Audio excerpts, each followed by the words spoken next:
I'll wait for you to finish this one.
It is for your self-assessment,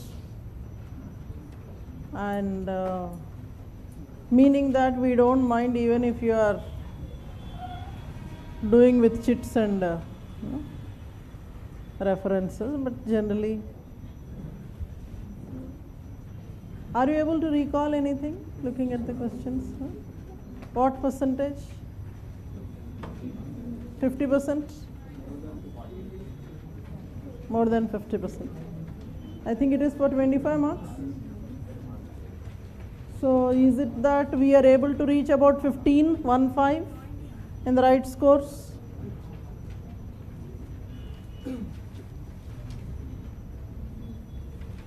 Should we do it this way for your next test? Next test when you are going to write somewhere on 12th, I don't remember the date, when we are going to have actually a subjective test. Maybe we will have some objective ones also there, so that also I will put in the evaluation part. Maybe some kind of definitions, MCQs, etc. These tests will really help you, sir, in memorizing the facts. And can I start talking? अब test क्या लिखेंगे? बहुत लिख लिया.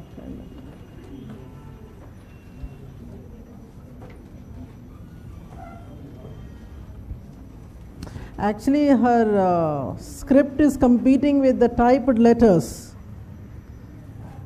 both in beauty and in size.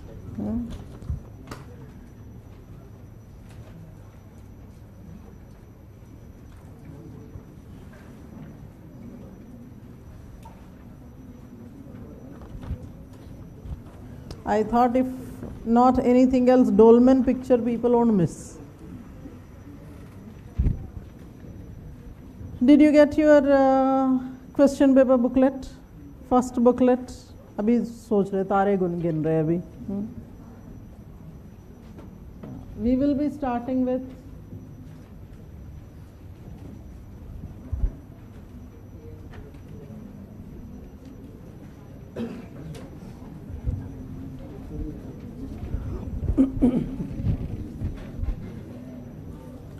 where were you yesterday?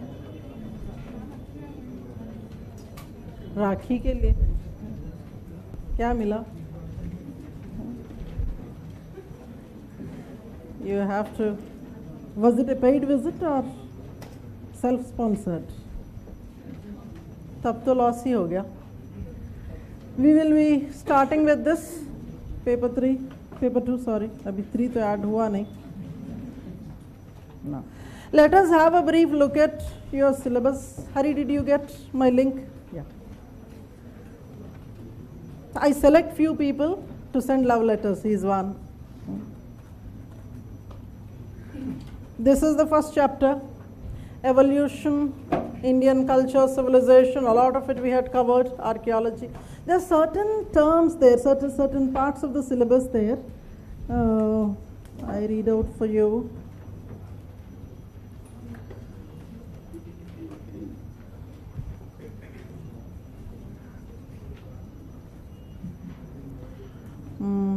That is in 2.3.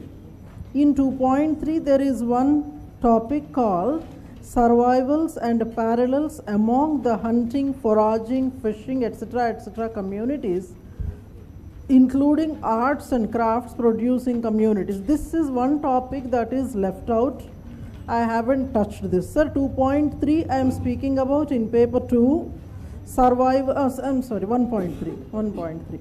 Survivals and parallels among hunting, foraging, communities, etc. This is one topic that is left out. You please wait for me to receive this particular topic. Rest of the ones we have mostly done. Now, that is paper 2, demographic profile of India, a topic that is very least explained in the syllabus. We will be identifying what topics to study, but it is that chapter where we will extensively look at your census documents, maybe comparatively right from independence and the most recent census we will do in a great detail. And we will be actually starting with the third chapter today, but we will see the entire syllabus. Third chapter mostly deals with Indian society, as it is called, traditional Indian society. I am taking the bullet points there, caste and impact of other religions. That is chapter 4 in one line, evolution of Indian anthropology, from where big time questions generally appear. Chapter 4 is very highly scoring topic. And 5 is about Indian village. A lot of things that you must be reading from your general studies, linguistic, religious, minorities, etc. And then a huge lot of other terminology is there if you go into the details of the syllabus, like Sanskritization, Westernization, things like that. From chapter 6 onwards, we call it section 2, that is tribal anthropology. Tribal situation, tribal problems, tribal exploitation, social change among tribals, concepts of ethnicity. You have chapter 8 where religions, nation state, and then you have the last one there, administration of tribals, role of anthropology in tribal development. This is in it's like a title page. There are a few others there, regionalism, communalism. We will be starting with chapter 3 for you. The detailed syllabus goes as such. Basic tenets of Indian social system. He writes a good lot of things there. Varnashram, Purushartha, Rina, rebirth, karma, caste and varna, theories of origin of caste. These names you should have in mind. I mean, this is the detailed syllabus. I am showing once again basic tenets within which you will be studying Varna, Ashrama, Purushartha, Rina, rebirth, karma, caste and varna, theories of origin of caste. You have a continuation there, mobility of caste, future of caste, Jajmani. Did we use this word earlier in the class? Jajmani. And then impact of other religions on Indian society. Nature, man, spirit complex, NMS complex, sacred complex. And then tribe, caste, continuum. This is what is the syllabus. Huge lot of it actually. Huge lot of it, and also because this, as the name suggests, it deals with the basic tenets of Indian society. Naturally, the questions also have to be big in numbers. So I am looking at page 26 in this booklet, chapter 3. 2016, you find 4 questions. bringing it to about 55 marks.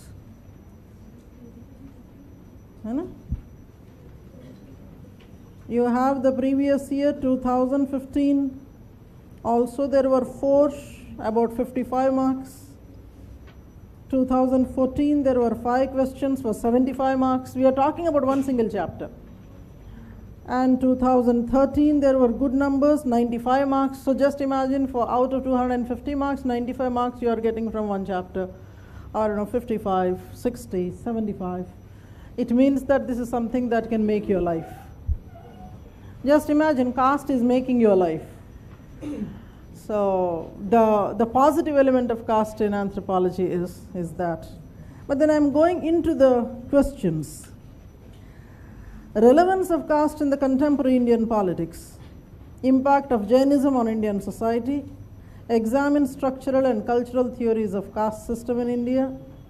How is the process of tribe caste continuum is different from Sanskritization? Sanskritization we are actually going to do in chapter 5, but this is a comparison related one. Tribe caste continuum you have in 3rd chapter. So it's a comparison of tribe caste continuum and Sanskritization. Then sacred complex as a dimension of Indian civilization. Then there was another question, Islam and matrilineal. What do you understand by dynamics of caste mobility? How did the concept of Sanskritization contribute to its functionality? Critically examine concept of tribe caste continuum, its relevance in contemporary India. Define the concept of dominant caste, examine its relevance in contemporary Indian village. Discuss the contributions of Islam to the composite culture of India. Describe the concept of sacred complex with ethnographic examples. So at many places we see the term contemporary existing. See the next one also. Do you think caste persists in contemporary India? Critically discuss. So huge lot of concepts, most of them directly asked. Most of them are directly asked. So what is required here is this particular screen, the second screen that I am showing in the syllabus, used to do with a lot of contemporary things when compared to that one, which has a good lot of topics dealing with Hindu philosophy. Maybe application of this you see in the next one. So to look at the terms of this chapter look very familiar, but to score it is difficult.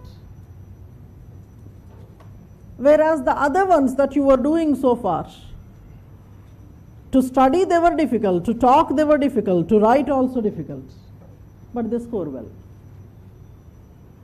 Always remember, difficult ones give you good score. Easier ones are easy for most of the students. In order for you to score better, you should be in a position to present in a way very different from what others are doing. And a conceptual understanding is very much necessary. It is here that you will have to remember a lot of thinkers. When I am saying thinkers, I am not speaking about somebody from anthropological thought. I am talking about somebody from the Hindu philosophy. It is here that it might be a challenge for people from the other faiths. Sir, actually speaking, the syllabus reads it as Indian social system, but most of the topics that are given there are related to Hindu society. Maybe because a majority of the population in India is Hindu, so Hindu is equal to India kind of a thing. That is the reason why when we actually discuss these topics, we will discuss them as Hindu society only by dubbing it as such. So the challenge for people from other faiths could be that one, they must not have come across these topics, which is a rarity. Having born and brought up in India, if at all you don't know what caste is, I mean in the sense, I'm not talking about definitions, etc. But then if at all you haven't heard of caste, it means that there's something wrong with you. So several things that are considered to be Hindu, if you haven't come across them, then it might be something like a shock when you are hearing them for the first time. And on the other hand, sometimes what happens is, when your faith is something different, you wouldn't accept the basic assumptions also. You wouldn't be ready to listen to the basic assumptions also. That will cost you heavily. So here the issue is, even if you do not subscribe to the ideologies of Hinduism, for the sake of exam, you will have to try to understand what they are writing. Later you will have enough of opportunities to criticize them. If at all you are hearing all this for the first time, you take it as a positive opportunity. Now, so if that antagonism is there, Hindu antagonism, if it is there in your minds, you keep that aside for some time. But I am sure most of us subscribe to the Hindu thought. At least most of us are brought up in that kind of an environment. So by default, the exchanges happen. So don't look at certain concepts ridiculously. After having gone through anthropological thinking, I don't think you would still have the eyebrows raised if something new, something strange occurs in the subject. Several strange things happen are still awaiting for us in other parts of social anthropology. This is something that is very contemporary, everyday affairs that we are going to discuss here. The problem why these are difficult to score is that one, proper definitions and proper understanding of the concept, if it is missing, it is difficult. Because many times, unless otherwise you had done something like a social science related study somewhere in your life, trying to make out differences between concepts such as varna and caste, that might be slightly difficult. But otherwise, if you are properly memorizing the definitions, here is the challenge, properly memorizing the definitions. Notes and queries I have mentioned in the class some time back. Notes and queries. Notes and queries. You remember what is that? Notes and queries.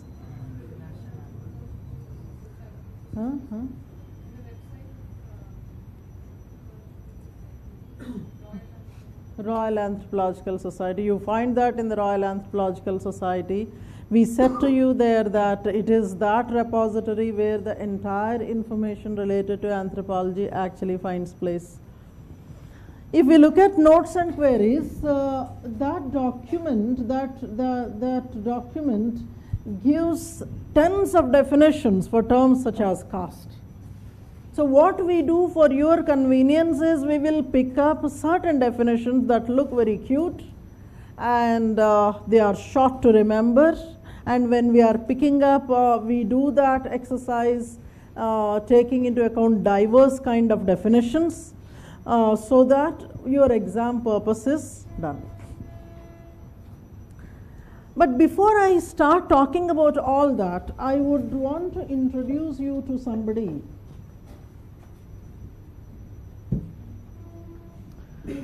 by name G.S. Ghurye. That is the name of the book, Caste and Race in India. He is going to be of immense help to you in the future. Caste and Race in India. So many books are written with the title Caste and Race. There is some other writer who wrote Races and Castes in India. That is a different book, this is a different book. That is Races and Castes in India. This is Caste and Race in India by Ghurye. Ghurye, an Indian. This is one of the books that we extensively use for your classes. There are many more, but this is the one. I wanted to talk about this man, and hence I brought this book to show to you. So what happens is, whenever you are defining a social concept, social entity, The definition might be based on the kind of field study you have conducted, I mean the kind of field experience that you have got. It's as simple as when the concept of a basic personality was given based on that Marquisian society. Certain he was categorizing as primary institution, certain as the secondary institution. That was happening because he was finding that these set of primary institutions were molding the so-called personality, which he later named as basic personality. That kind of a classification was possible because he had seen that situation in his field study. So your definitions also vary from thinker to thinker based on what they are seeing on the field. If at all time permits, you can back home go through the definitions of marriage that are given in book number 3. There are a couple of pages where I have given different definitions of marriage. That's the subject content, so you can spend time, try memorizing the definitions also. I tried to give a categorization, traditional and modern definitions there. You will be so surprised to see diverse definitions coming up there. It all because of the kind of field from where the thinker is writing the definition. And many social concepts, they are very difficult to give a universal definition. It's very difficult to give universally acceptable definition. And having understood that, Ghurye had invented one method. He would wait for everybody to define. And finally he would say, see, don't unnecessarily fight for definition, let us list the features. So he is good at listing the features. Whichever concept he tries to define, he gives the features of that concept. And hence, there is one topic in this book with the title Features of Caste System. That is the very first chapter which we recommend for the students. So whatever examples that we would be doing in the class, we will be taking from that particular person's book, Features of Caste System, that is caste and race in India. So don't forget Ghurye.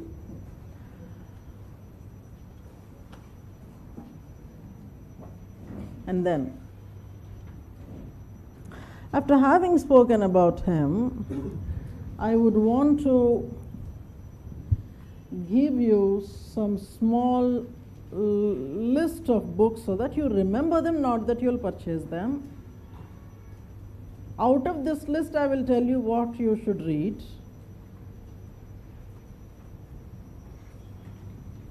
But you should know the list of the books because these are the things that we generally refer for the entire Indian social system. Social Inequality in India, K.L. Sharma, Indian Society. This is recently they have updated this book, R.K. Sharma's book, Indian Society, Institutions and Change. This one, 2016, they have edited. Indian Society, Institutions and Change. Race and Caste in India. This is lingered there.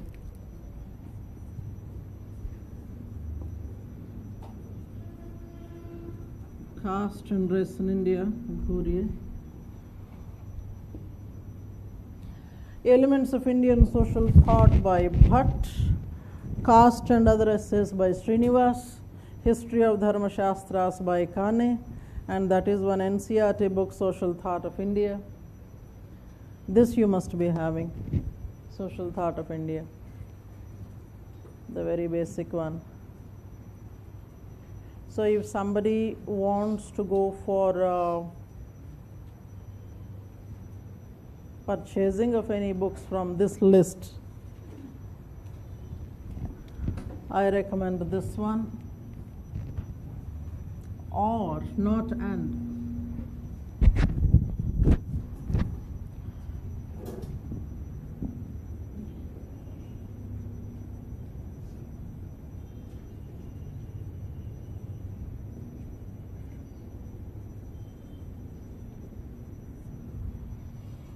That is the other book. Indian Social System by Ram Ahuja. Either you are purchasing Indian Society, Institutions and Change, R.K. Sharma, or Indian Social System by Ram Ahuja.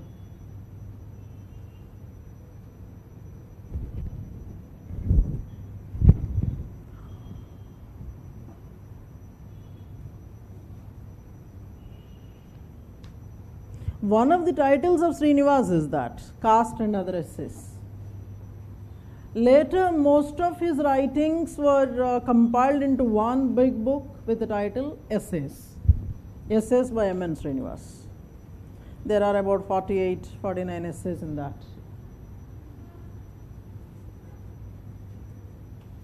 Can I talk? So the book that I am recommending you for purchasing is either Indian Society, Institutions and Change, R.K. Sharma, or Ram Ahuja's book.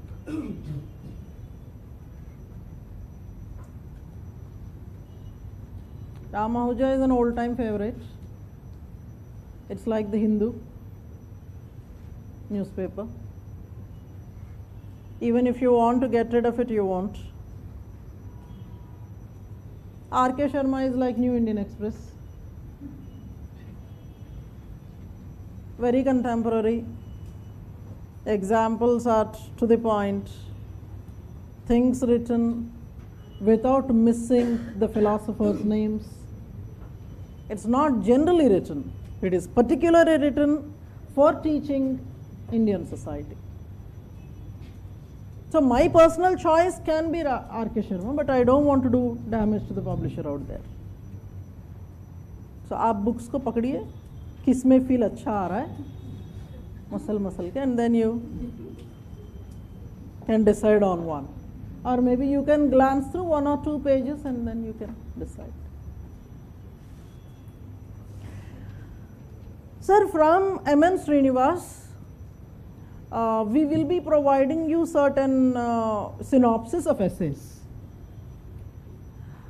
The booklet Essays is one, and there is one other book. I mean, when certain people write a long list of books, and when all of them are linked to one another, and all of them have this similar level of capability of dealing with this with the topics, it becomes confusing to select one. So if I am looking at the compilations, one is Essays by M.N. Srinivas. There is another book called Caste, the 21st Century Avatar.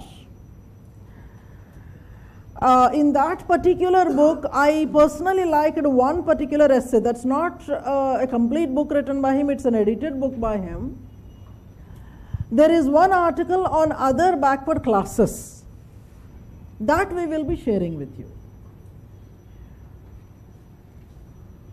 But in this particular book, I mean, the topic of essays,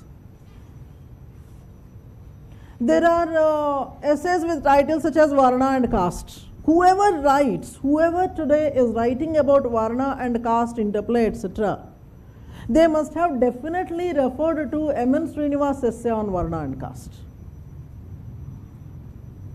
If not that book of essays, if you are a person who has this taste for reading generally, you can have a look at that Caste and Other Essays, which has about 5-7 essays, not more than that.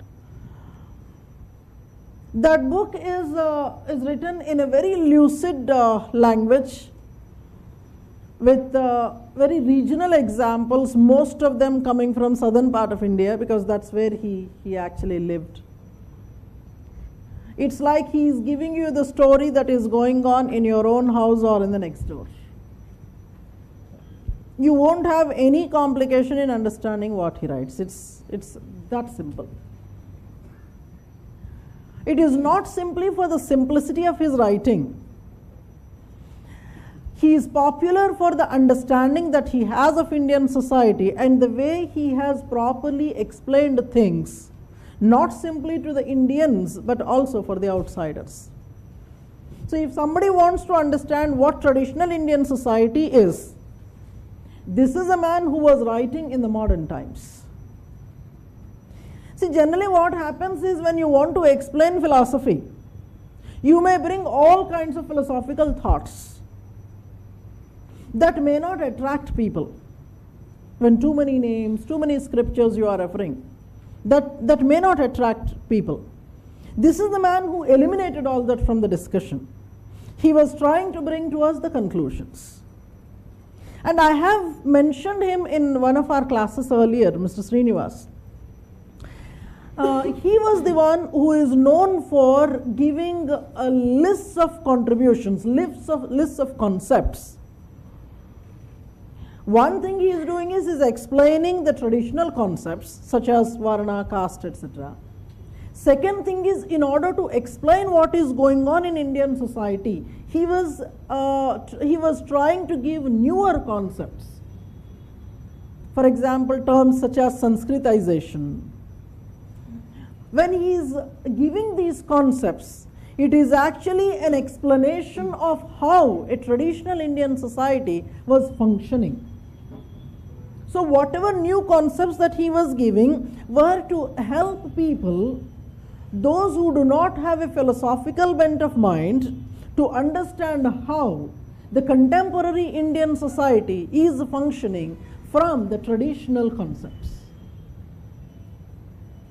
And that's where we are going to see him, how one after the other he was giving the concepts.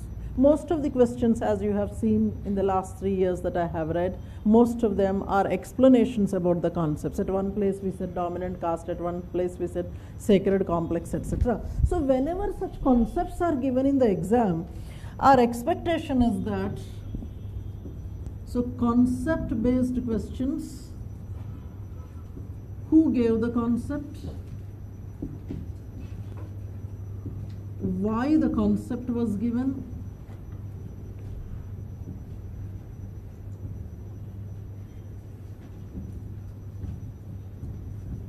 so it's like who gave, which year, which book or essay, what was the need of the concept,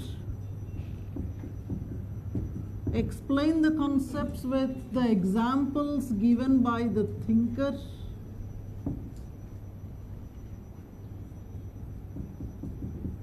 the critique of the concept, in spite of the critique, there might be some utility.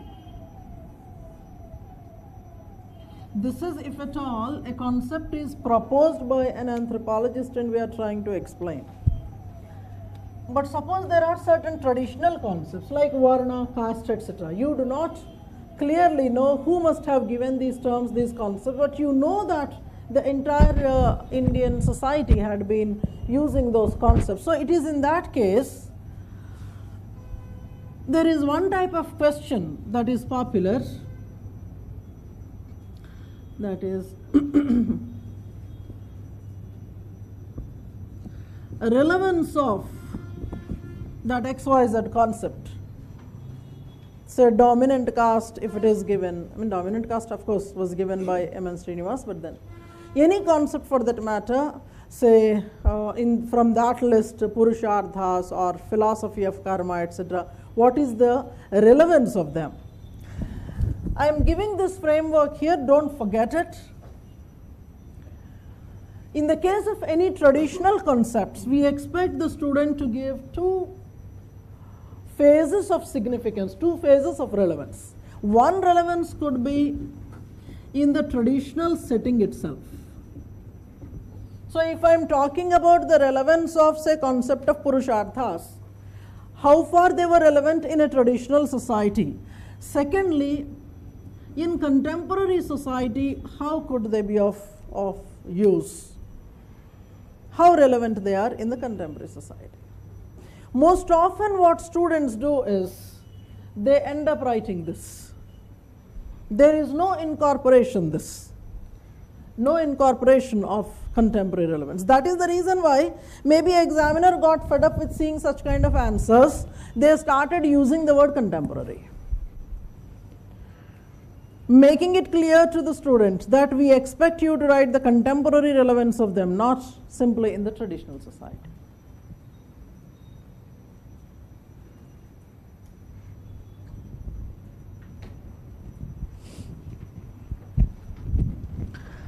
Some time back, a student was mailing a set of questions related to certain cultural practices.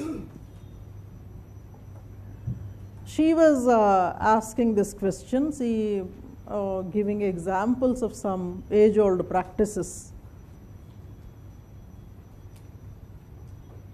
Her question was, I know that this is wrong, this practice is wrong, and being an administrator, I cannot allow such kind of practices. Then what is the way out? What does anthropology talk about it? We know very well, for example, a practice like Jallikattu, she was giving one of the examples there. Is it not legal and ethical to ban? That was the question she had written. Is it not legal and ethical to ban this practice? If at all I am allowing, don't you think that I am violating the animal rights? That was another question that she was writing. I picked up these two for discussion today. One is, the practice is not legal, not ethical according to her. Not legal, not ethical.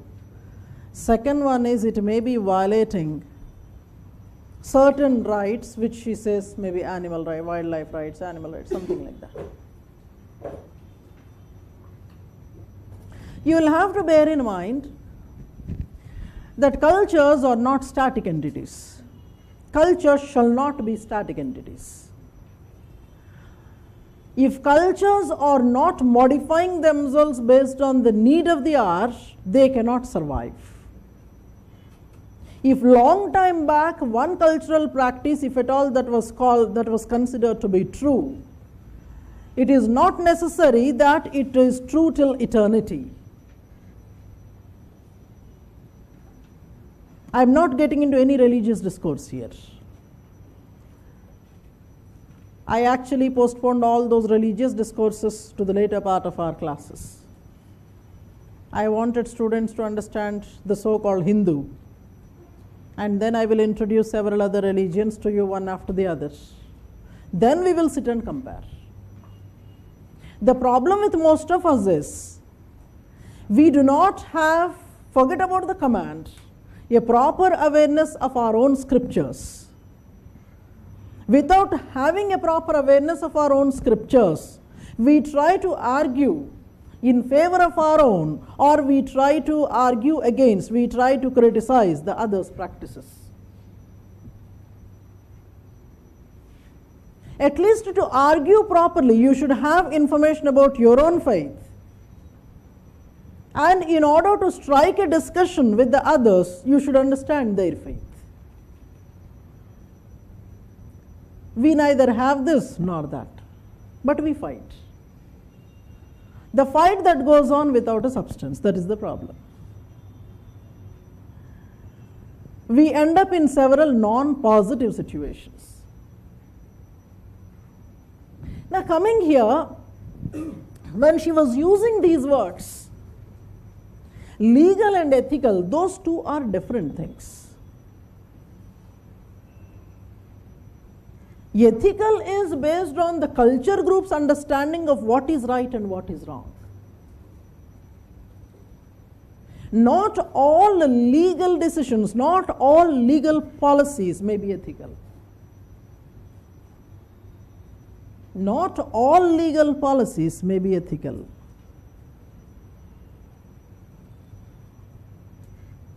For example, issues like surrogacy, or the laws such as giving a permission for abortion, they may not be ethical in some sense, but then there are legal provisions.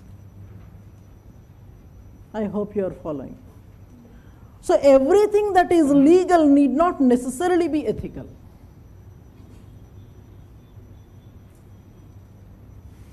And when the questions like being an administrator, etc., being an administrator, you are actually there to execute the law, not the ethics.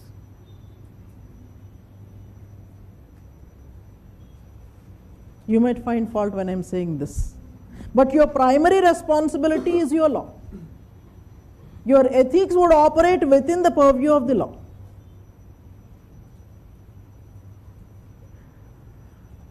But then we are not going here to the particular cases and see.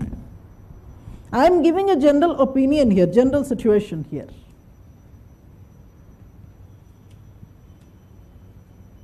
And hence, if at all we are looking at her position there, you are there to execute what is given to you as a law.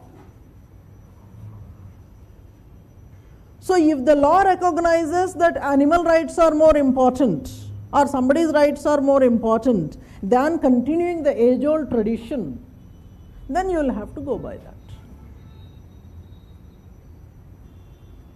From a culturologist perspective, you will have to see whether that cultural trait is continuing in the same form in the similar situations, or the nature of the cultural trait has changed. If at all the nature has changed, then you will have to see what are the externalities that are getting into it, complicating it, or giving the so-called violent picture or violation of the rights, etc., etc. So bear in mind that a cultural practice that was there ages ago need not necessarily be continued just because it was there by the forefathers. Maybe in that situation it was right. Cultures have to respond to the situations. Now it is here R.K. Sharma says, Hinduism is a clear proof of the fittest of the survival. Hinduism is a clear proof of fittest of the survival. That was so amenable, so accommodative, so adaptive. You tried to bring certain religions challenging the status quo. Call them Buddhism or Jainism or whatever. But over a period of time, those religions were amalgamated into the Hindu fold. So it's like even if an enemy cult, an antagonistic cult was created, that also eventually has to be siphoned into the Hindu fold. That's where somebody says Hinduism is very contagious. So contagious that even in not being Hindu, you are influenced by the Hindu. And that is where we are going to see in the future classes, when exchange of culture traits happens between Hinduism and other traits, other religions. Other religions may be giving something that may be materialistic,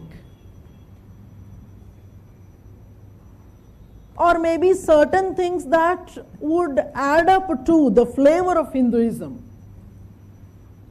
But by coming in contact with Hinduism, you receive a characteristic which you cannot get rid of it throughout the centuries, and that is going to be caste system. You might be giving, how the Mughal art is, the dance forms, or maybe the cuisine, maybe the dressing, whatever that you are introducing from outside. But when it comes to Hinduism, it gives something that will change the basic fabric of your faith forever. That's where we see whatever religions that came into contact with Hinduism, they attain the kind of hierarchical system that Hinduism had. And sir, last year's question I was reading, this is one more clue you will have to bear in mind. Last year's question, Jainism and impact on Indian society. The meaning of Indian society you will have to understand as Hindu.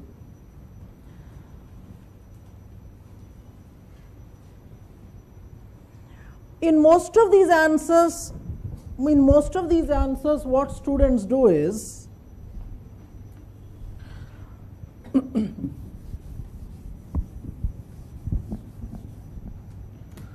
this is the question.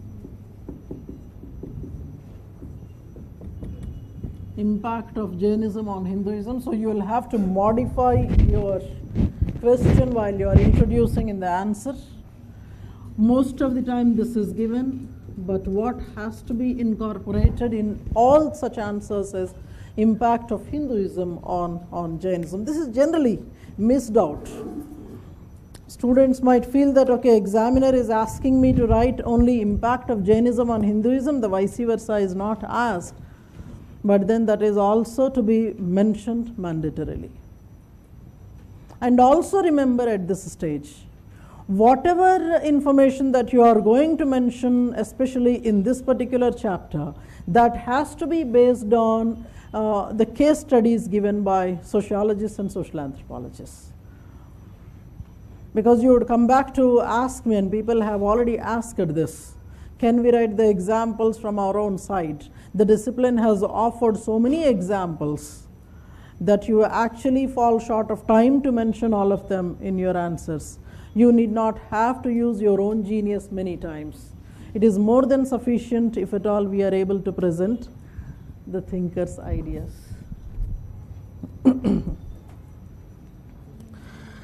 And apart from this, so in these other books, you have this one, Kane, very, very popular person, a contemporary man, history of Dharma Shastras. Whatever is there in your syllabus, he tried to address them in his dictionary. He is known to have given a dictionary, Sanskrit English dictionary. There are several other people whom we are going to come across who have written dictionaries also. This was one man. Apart from this book, for his credit, there is a dictionary. So he tried to give meanings of the same terms across the time period. Same term, such as, say, Varna, that must have changed its meaning from time to time. So such kind of historical differences that are occurring in the terminology, he tries to. Generally, I actually start my class on Hinduism with that. If at all you have not come across that, or even if a Hindu, you don't know the proper terminology, I thought you read the Gayatri Mantra, then we will start. Most of the houses we play this in the morning. No? Because I can count on fingers the Hindus who can recite this. That is the reason why Muslims are winning awards for recitations of the Vedas. When you neglect your own culture, others would grab your culture for their benefit. So आज घर जाना, थोड़ी देर ध्यान लगा के. Yesterday evening, my son was reciting this. He was listening to one of the lectures yesterday, where I was using Hindi words in between Hindi sentences. He was telling me, you should not do that in the class. You speak in English in the class, don't use Hindi. Why do you do that? Then I said, okay, I will stick to the advice. Let me take you elsewhere. Are you by any chance writing down? No, I wouldn't mind actually. I wouldn't mind. Because if at all somebody is listening to that for the first time, it's like somebody listening to Janaganamana for the first time. Being somebody who was brought up in a Hindu society,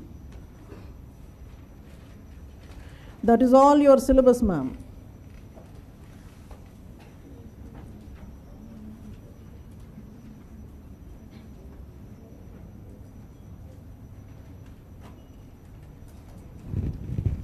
So I conveniently dubbed it into Hindu social system.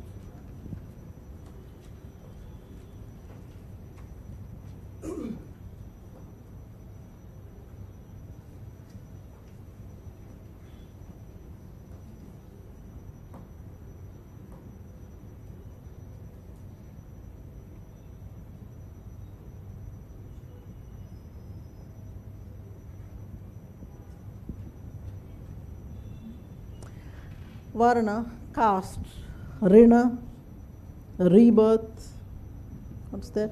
Purushartha, ashrama, this is Purushartha, this one. Purushartha, ashrama, karma, jajmani, and joint family. Our life depends on them. Rina, Guru Rina, Deva Rina, Pitri Rina, and Atidhi Rina. You have in the Purusharthas 4, dharma, artha, kama, and moksha. Ashramas are 4, brahmacharya, grihastha, vanaprastha, and sannyasa. Karmas are categorized into 3, sanchita, prarabdha, and agama.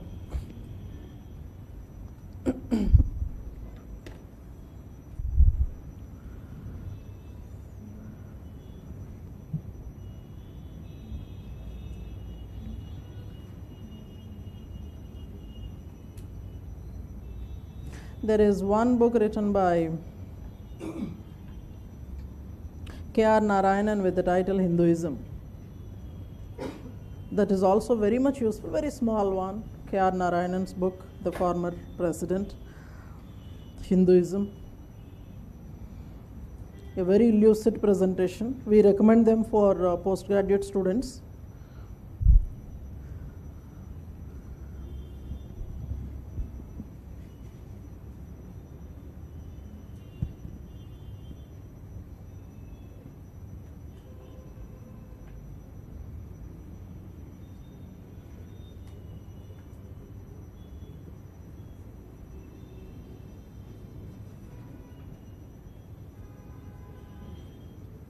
Problems with spellings, please tell me. English spellings, you can make mistakes, but Sanskrit, you should not.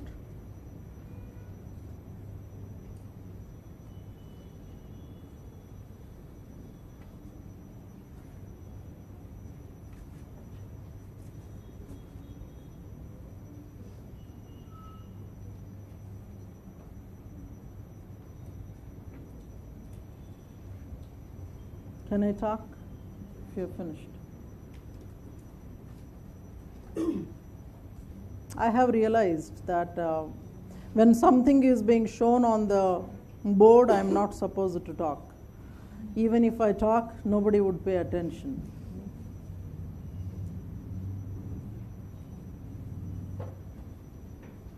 May I help you, sir? आपके पीछे. This one? Down. These are ashramas. You have 4 ashramas. Brahmacharya, are you one?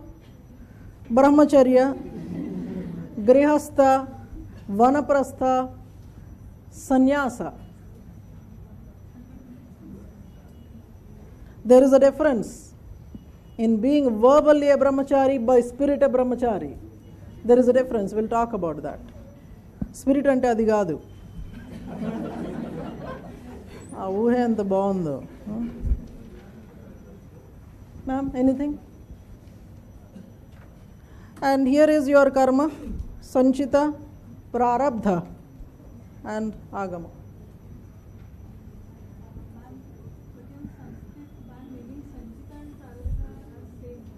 We'll talk about them. Unfortunately, for the same term, we would be having more than one meanings. And several meanings are occasionally communicated with the same word.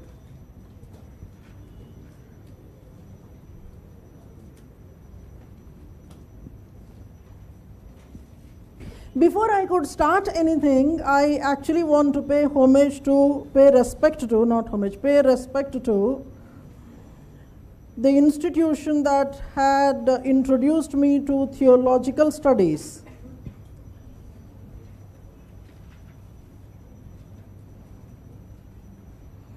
That is the Sacred Heart College, Theological College, Sacred Heart, where I had pursued my comparative religions courses. Of course, though it is actually showing the Christ there, it is an amazing institution where you find from all the religions, people from all the religions, from all the nationalities except India. You would be amazed to see that in the corners of the library, people from different continents actually. They try to find a corner, a remotest corner possible, to try getting into the lots of books, the philosophical things there, and try to dig out things from there. But you don't find an Indian. That was an amazing thing for me. And the college library has dedicated floors for each of the major faiths like Judaism, Christianity, and comparative religions, etc. I don't know, the youth of India are still into the interest of studying comparative religions. Forget about religion, but comparative is a long time to go. But I think time will come when God will call you, and then you'll have to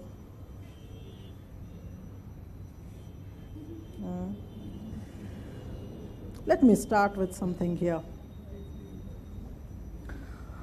We are introducing one word called social stratification.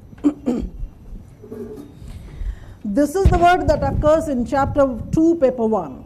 In chapter 2, paper 1, there is this word called social stratification, system by which any society ranks categories of people in a hierarchy. Stratification. All the societies of the world have some kind of stratification or the other. Humans fundamentally love hierarchy. Humans fundamentally would want to have power. Humans fundamentally would want to subjugate the rest of the people to their whims and fancies. That is the basic human nature. You would want to have power. You would want to have all the traits that are superior.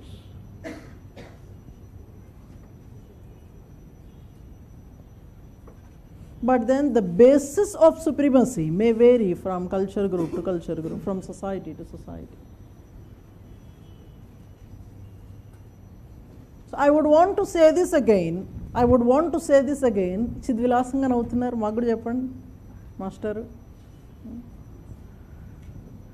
We are actually hungry of sharing your jokes. Seriously. I was mentioning this. Social stratification is a characteristic that is existing in all the societies. But what is the basis of stratification? That may vary from society to society, from culture group to culture group. I wanted to repeat the explanation of these two terms, society and culture, which we have done some time back. Fundamentally, society is a group of people that share a commonality. Society is a group of people that share a commonality, and that group that has some kind of a boundary. The boundary need not necessarily be geographical. Society is a group of people that share a commonality. And that is a group that has some kind of a boundary, need not necessarily be geographical. The commonality that is possessed by a society can be culture. The commonality that is possessed by a society may be culture.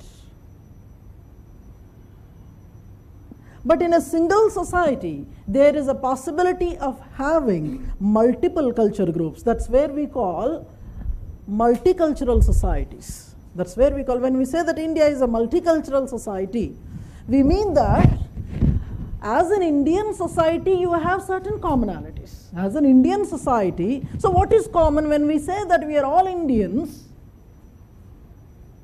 What is the commonality that we share? Okay, we say nationality, all nationality related ones is one. Every time nationality doesn't enthuse us to come together. There has to be something else also.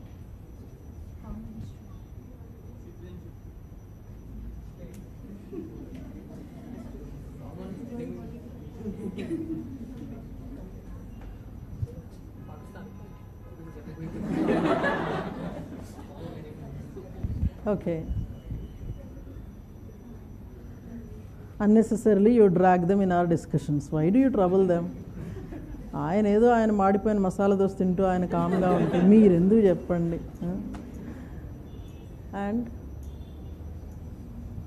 What makes you feel an Indian? What makes you feel an Indian? You need not answer immediately. You can shoot certain points at me. You can keep thinking of it, because the question, the topic of nationality has to come in your syllabus at a later point of time. What makes us Indian?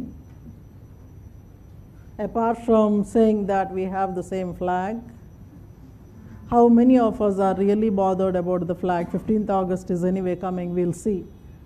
How many flags will be down on the roads?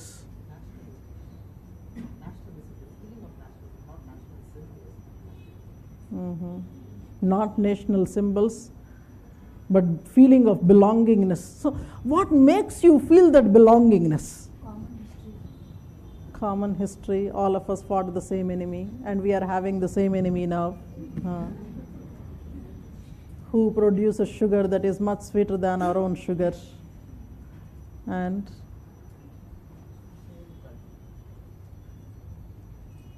think of this at home. That is a potential topic for you journalists, say.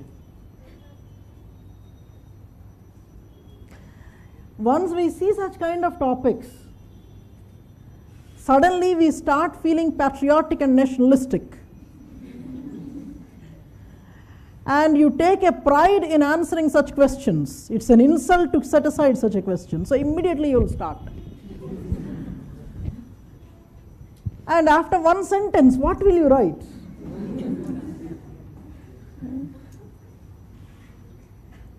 Gundal gattiga badukane. Nationalism, what can it bring? So you will have to think on those lines. What makes you feel an Indian? Think of that. We'll come back. That day you should really feel nationalistic. Read them. Social stratification is a trait of society. It's not a reflection of the individual differences. It persists over generations. It is universal, but in different forms. It involves not just inequalities, but beliefs as such.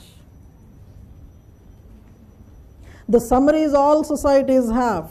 It is not simply a reflection of an individual difference there, but which is much more than that. Maybe we are talking about groups of people who are considered to be one. Meaning that for all practical purposes, even if you call this entire group as one single common entity, within a very homogeneous entity, there will be heterogeneous layers. When we know by now that no two individuals are same, no two humans think alike, how can it be possible that two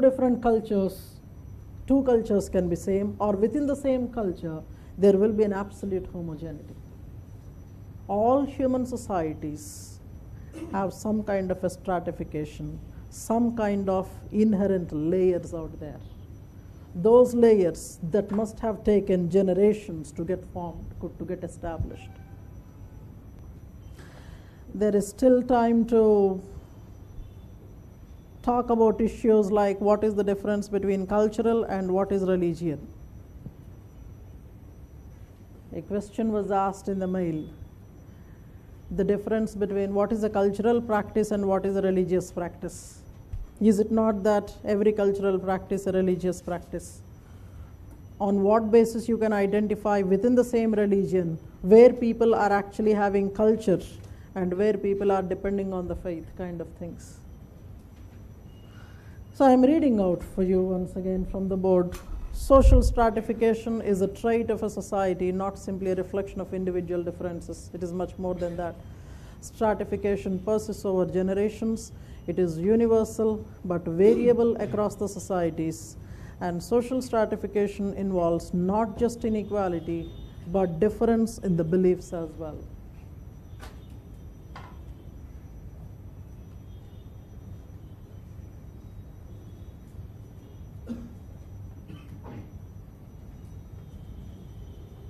So there can be different ways of stratification. Varna is one way of stratification. Sir, I'll read out for you the last sentences for the people who are there. The third one is social stratification is universal, but is variable according to the societies. It involves not just inequality, but difference in the beliefs as well. So if a question such as social stratification comes, you would define the term. And you say that across the societies, there can be different kinds of stratifications. One very basic kind of, can I talk, ma'am? I was missing you yesterday. You were not there, and one basic kind of stratification is gender. It is not simply across the humans, but the entire life forms of the universe. The stratification does exist. Everywhere female is dominant, kind of a thing, without exception. And when it comes to other forms, in Indian case, we have something like a Varna, or we have something like a caste. Elsewhere, there can be a race, there can be a religion, there can be language, there can be a class. These are all different kinds of modes of stratification. So in such a question, the question can be asked for 10 or 15 marks. The question can be social stratification. So you would define, you would explain what it means. You are actually filling with different examples from different societies.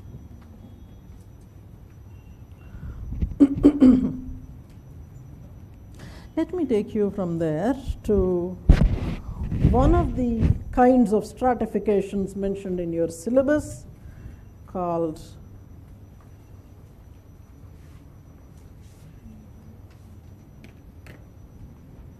Varna.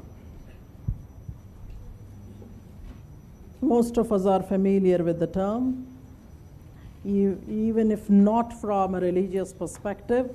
In your ancient Indian history books, you have read this, the Chaturvarna system, Brahmana, Kshatriya, Vaishya and Sudra. So most of the time today we are going to talk about it. Today we are not actually going to write any major dictations. We will be starting after a while.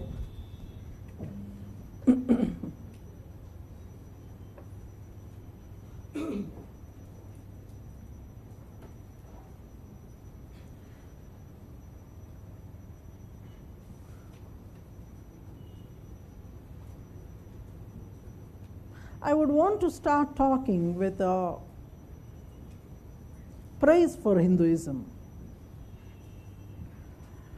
This is actually that religion which could sustain itself for the longest period of time.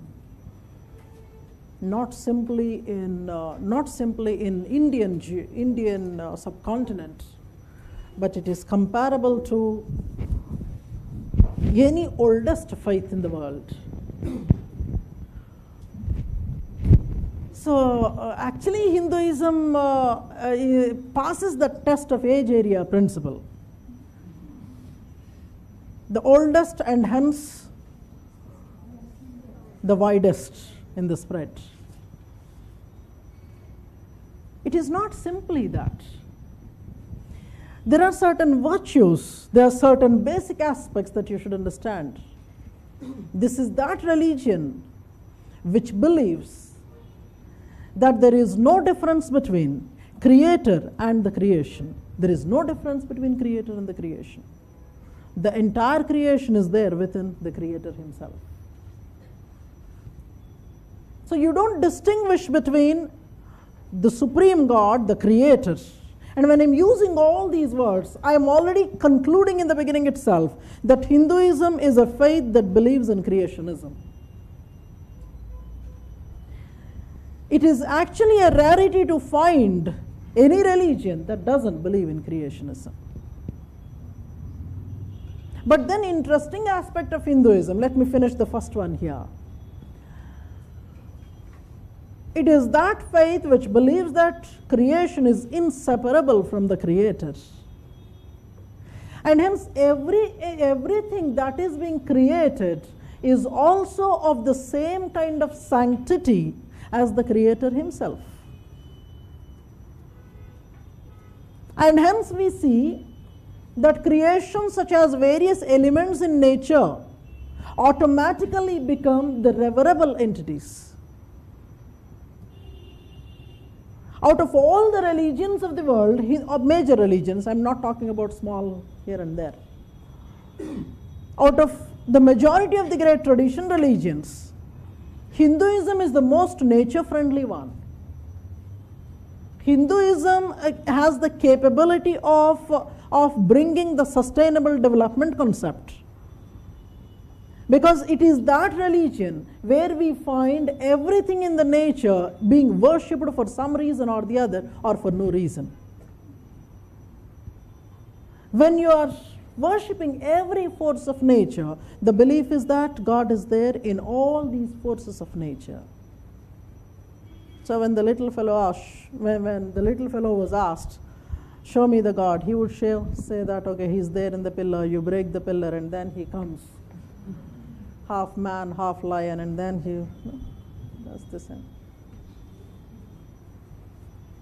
Entire story I have given in 3 gestures. Which God I am speaking of? Narasimha. Narasimha అంటే ఆయన కాదు, ఎవరు మన రజనీకాంత్ కాదు. But then such a beautiful picturization of these, and then such beautiful mythological narrations that can keep us busy in entertainment. One other beauty of Hinduism is, think of any kind of belief system in the world that exists in Hinduism, whether it is monotheism or polytheism, tantricism, materialism. Think of anything that is there in Hinduism. You also find there that it is not simply sacred that is being worshipped, sometimes profane is also worshipped.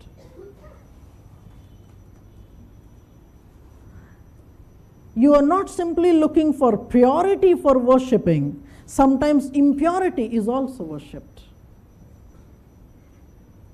And that was how Shiva becomes an object or an individual or a deity to be worshipped.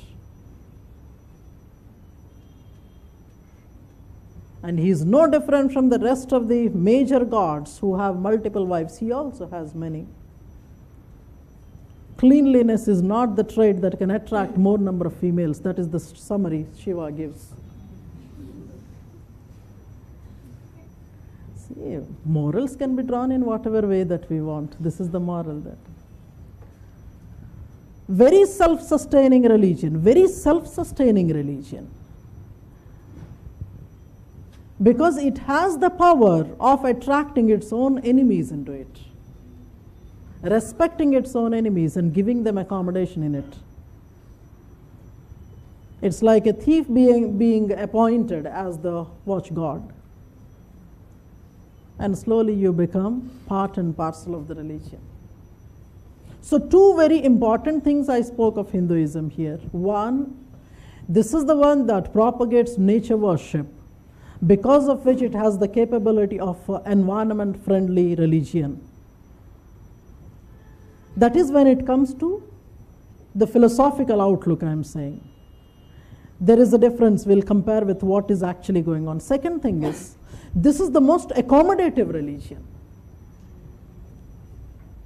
Every different kind of faith, you find a representation there. So I am trying to approach that question asked by a student some time back, the difference between culture and the faith. When I am saying that Hinduism has so many different faiths in it, and one of the things is the strongest point being the nature safeguarding, etc., etc. That is at the level of philosophical thing. But when it comes to practice, we have several cultural practices. Culture is the way you live, by your habits, by your hobbies, by your traditions, whatever. So by what you are actually doing, you have n number of festivities that have the potential of spoiling the environment. That is not what is actually propagated. What is propagated, what is written is different from what is actually practiced. There's a lot of gap there. So what you are practicing, how you are practicing may be culture. What is being taught in the time of explanation of who the God is and why God, etc., who it is, kind of a things, why kind of things, those are all the philosophical issues. The gap is there. Now, let me bring you to this. We are talking about the Chaturvarna system. We are going to examine this from two different perspectives. One will be a historical understanding. The other may be traditional and mythological understanding.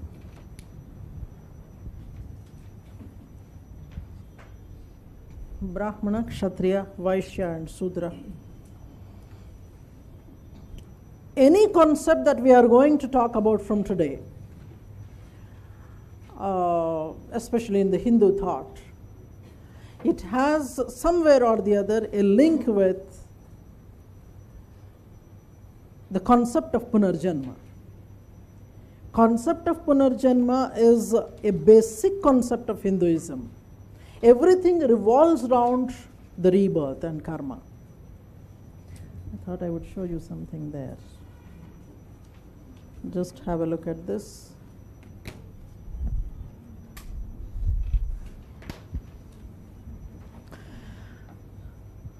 This is one of the pictures I have taken from the Don Bosco Museum. There are several such pictures there that try to explain different religions. This is about Hindu concept of reincarnation, meaning that you have birth, death and rebirth.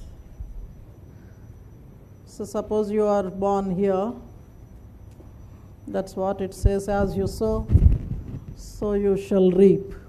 Good deeds will give you higher janma, bad deeds will give you lower form of janma.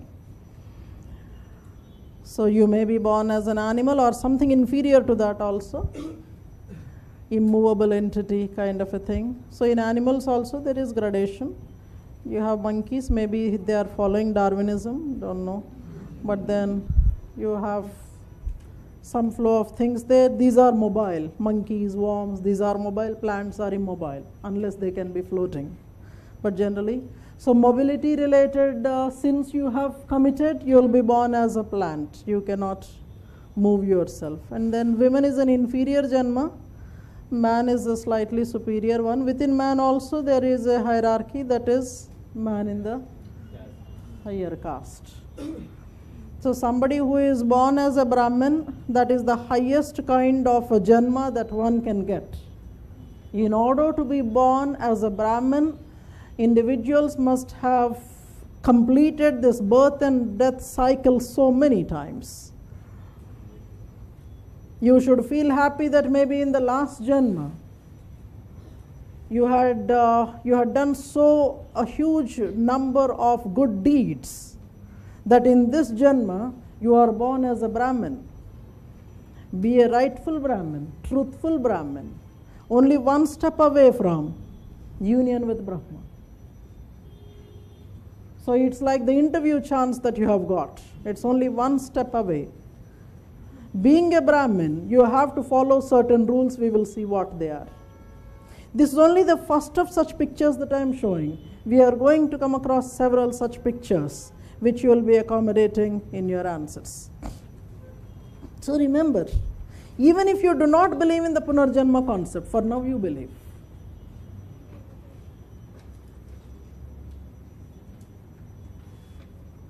So maybe I would want to indulge in that discussion for some time. So it's like this.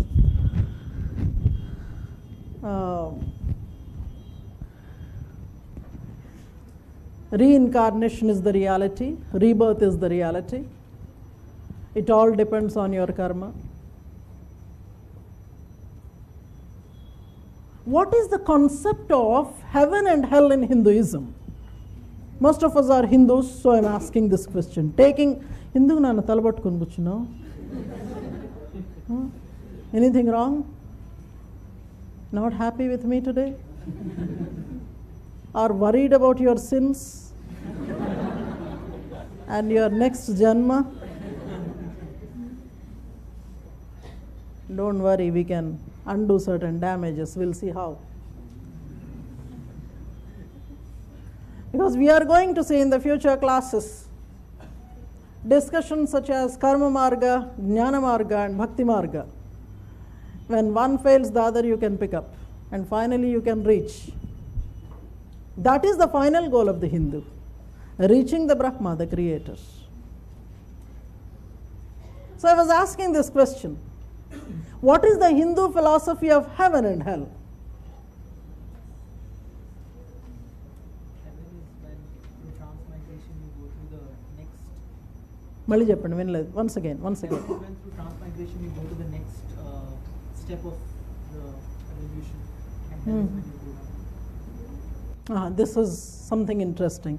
Heaven for him is when you're doing something good and you're trying to move up the ladder. Hell is a downward movement. Okay. And what else? With the transition period in rebirth. So if you are doing good deeds, you will lead to heaven. If you are doing bad deeds, you will lead to hell. Once again. It's like a transition Let me say this. Maybe for him, so 2 janmas are there.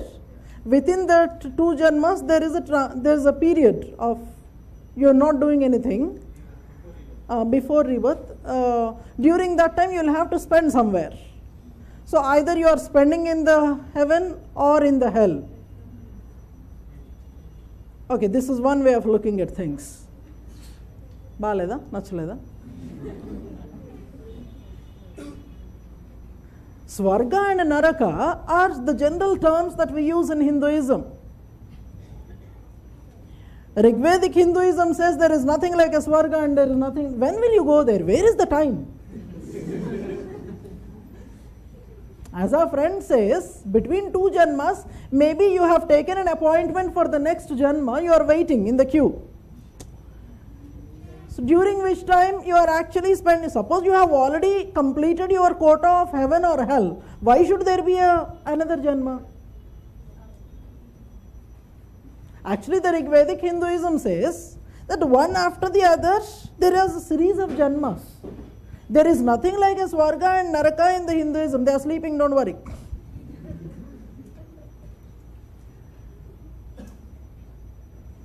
Finally, the soul merging with the Supreme Brahma is something like attaining that heaven. Heaven is being with the God. Hell is being away from the God. నీతోనే స్వర్గం అని చెప్తుంటాం కదా.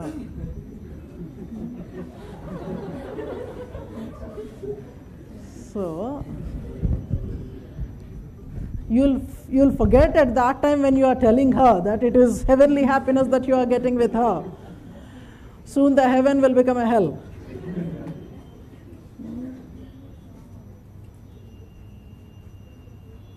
When I'm giving these questions, asking you these questions, you can ponder over them. Get back to your faith. Do an inquiry. The concept of heaven and hell.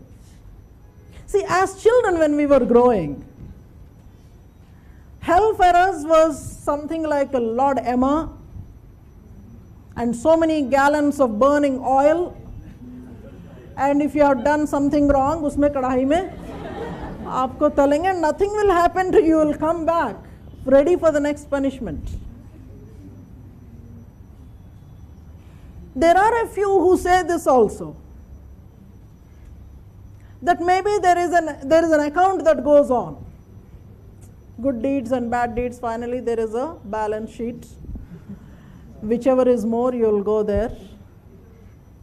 This is one way of looking at things. But how will you value each of the deeds? What is the quantification of one? Is it simply a number? I killed one, number one. Or I used abusive language for one. So is that one and this one and the same? I missed my prayer once. So is that equal to killing the other fellow once?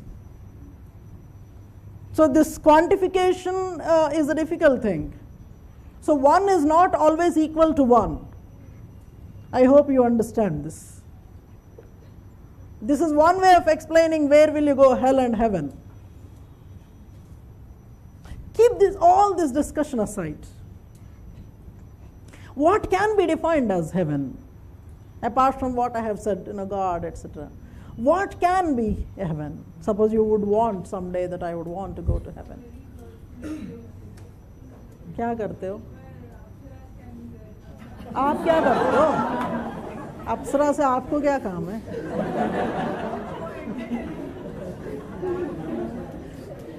Maybe that heaven is a place where lesbianism is okay. I'm so sorry. I shouldn't have, but then.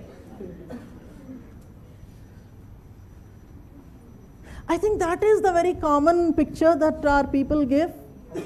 Heaven, ji sir. Vicious cycle of samsara, where we can't find this vicious cycle of Malli cheppandi. Okay. You are actually getting a respite from that circle of birth and death, and finally you are going there, maybe. That kind of eternal happiness. That is moksha according to him, not heaven.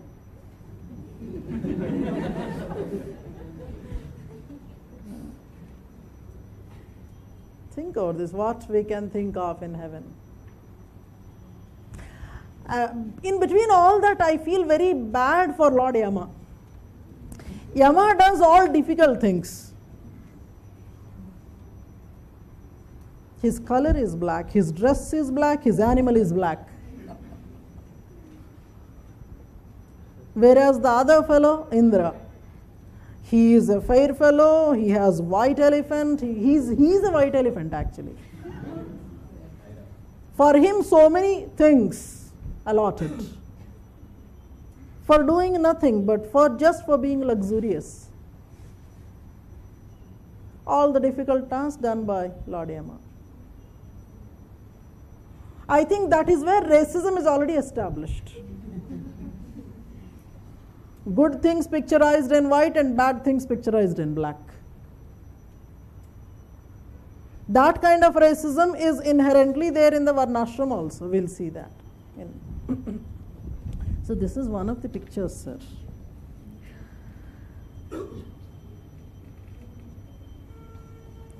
These are some of the definitions actually.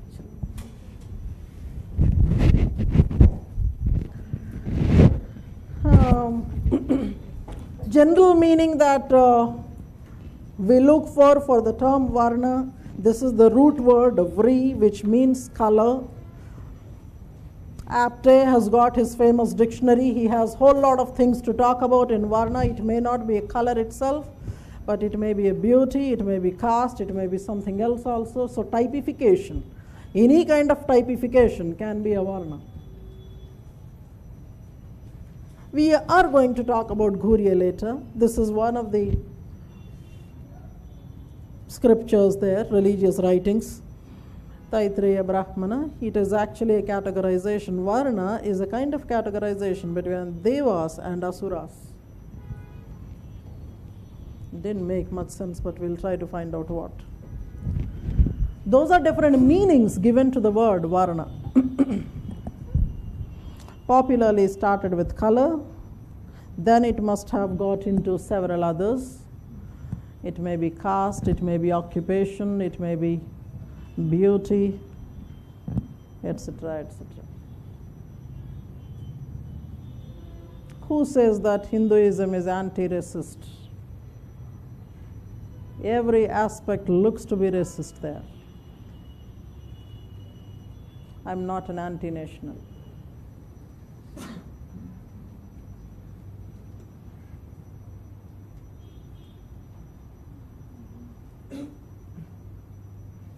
when I make certain remarks, don't take them very personally. When I make certain remarks, don't take them very personally. And don't create an anti-national picture of mine. If at one point of time, say I am supporting some nationality or some policy, or I am negating some policies, etc., it's not that I don't love the nation, but then because to suit that particular situation, I might be using them as an example. One other criticism that is generally leveled against me is that I am a feminist. I am not. You should understand this. Most of the time, my heart goes for the men. And most of the time, I keep advising the men. Because these are the vulnerable fellows. You will have to understand that. Poor fellows, they can't even describe their pain. They're not allowed to talk about their pain. But they also do have. Yeah. Let me take you to one particular understanding of Varna. Maybe I'll look at historical first. This is what the history books talk about. It is said that when the Aryans had come, they had first categorized the Indian society. We don't have India actually at that time, but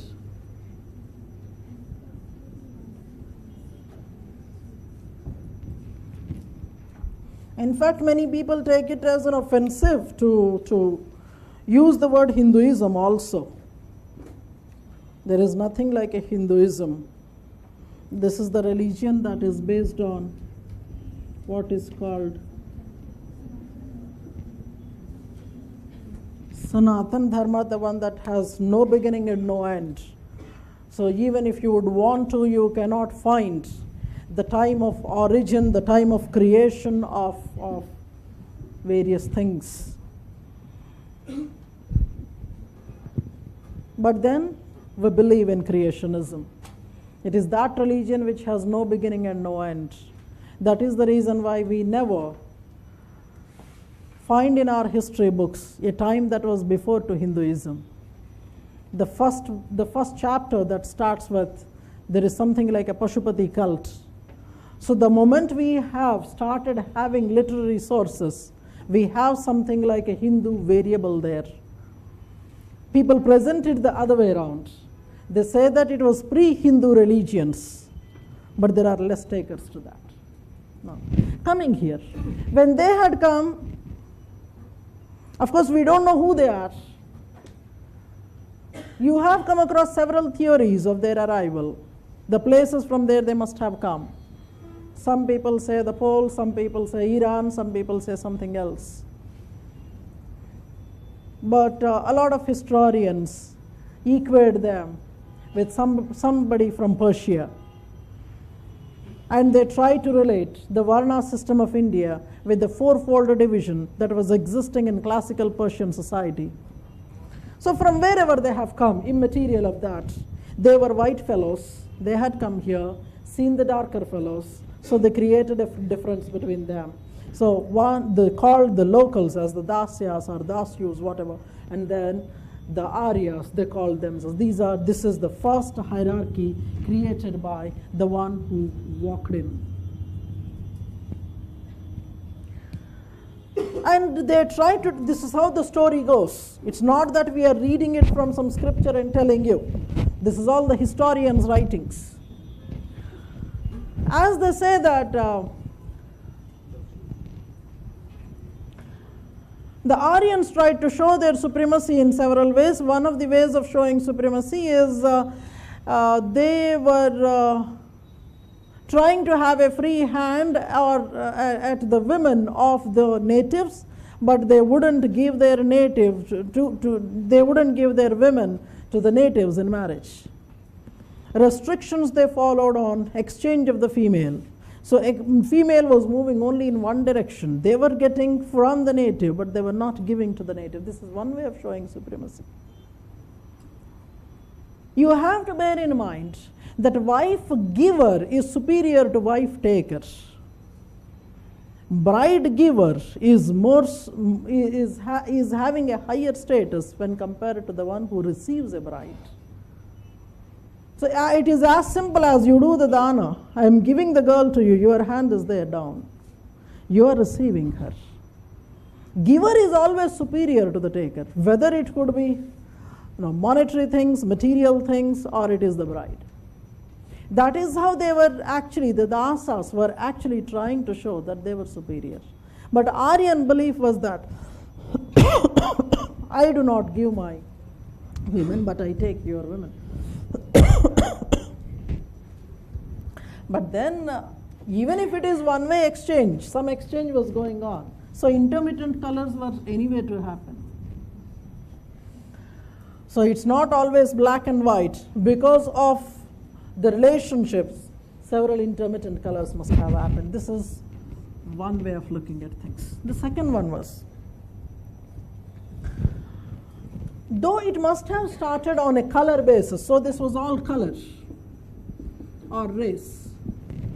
What is a race? What is a race? Can we define race? Something that comes to your mind. Color combination. Huh? Color?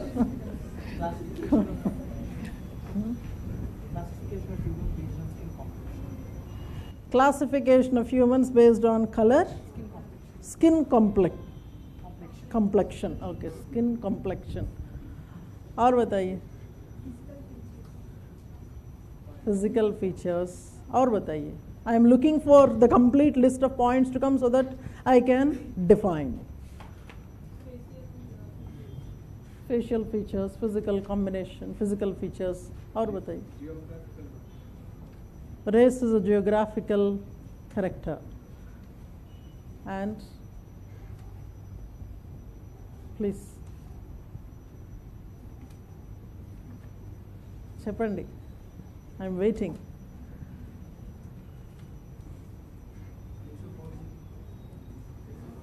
Place of origin can also decide your race. Can you give an example? Maybe we Indians go to some African. Okay, I've gone. So, discrimination. Discrimination based on Eastern birth or Western birth. और बताइए sir, suppose somebody asks you to define race. So many things are going on in the world in the name of race. Not as an anthropology discipline, you define as somebody who is a passerby. No? Okay, I'll change my question. Can you recognize people of different races? Okay. You can differentiate people based on the race. What kind of races can you recognize? Mongoloid, we say actually. Okay. Caucasoids. So when I say Caucasoid, what is the expectation? Fair skin. And go ahead. Long face. Tall. Huh? Sharp nose, okay. Features are sharp rather. Sharp nose, sharp tongue, sharp everything. And hair they ఉందిలే, ఎలా అయినా చేసుకోవచ్చు. ఇస్త్రీ చేసుకుంటే straight అవుద్ది, లేదంటే రింగులో అవుద్ది. But that is also one of the characteristics. Straight hair, she says. So you can make out somebody. Like a negroid you can make out. How do you make out a negroid? Broad nose. Angelina Jolie? She is not. But then, okay, fine. Black color. Okay, black skin color. Woolly hair. I love that actually. You remember Trobriand Islanders photo with Malinowski.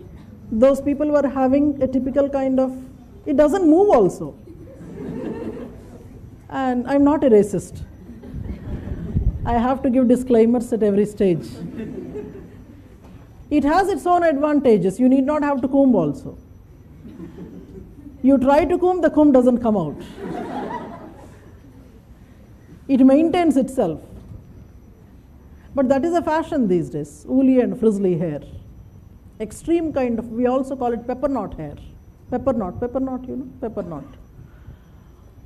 So basically, I think you can apply the knowledge of race, but we cannot define race. So we will be looking at people like D.N. Majumdar. Majumdar is known for his definition, especially of race. He says that this is a group of people who, by way of possessing certain physical characteristics, can be distinguishable from others, even if these people are dispersed in the other populations.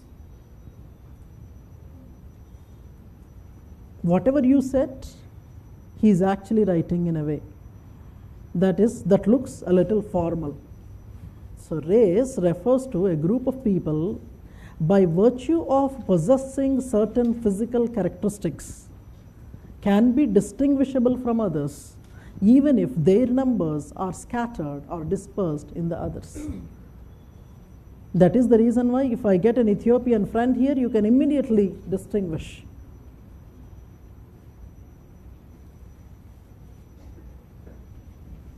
Which is a superior skin color for you? Your own color? We will be anyway talking about these various things. Now, coming here, that was the time when race or color, skin color was predominantly there. There was one time when this was replaced by something called an occupation. What you do. Most of our discussions revolves around this.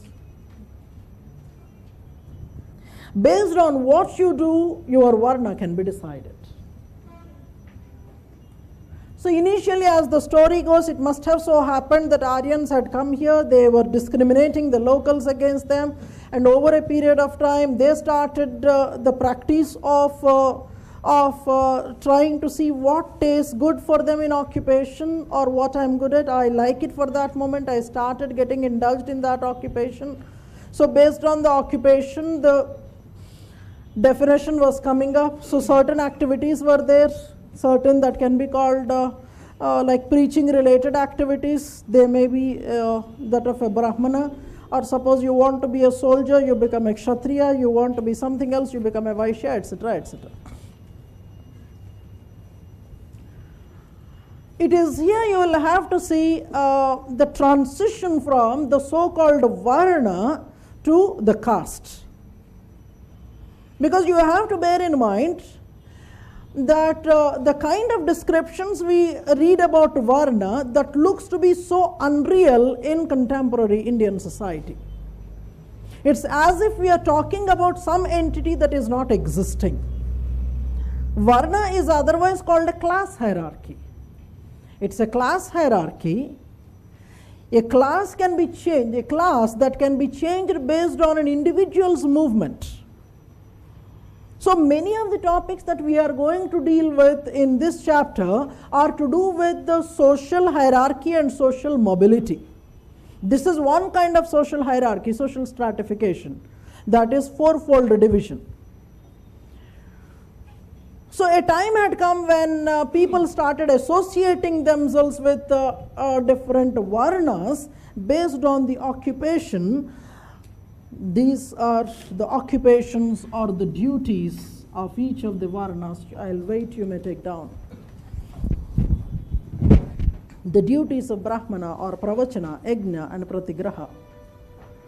Kshatriya has got other series of duties, Sarva Bhuta Rakshanam, Nyaya Dandatvam, supporting Sotriyas and Yagascha Vijaya.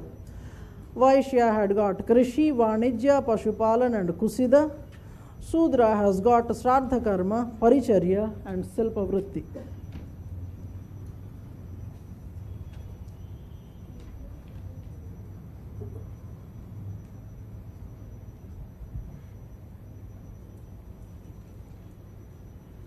whatever explanation of duties is there, we would be using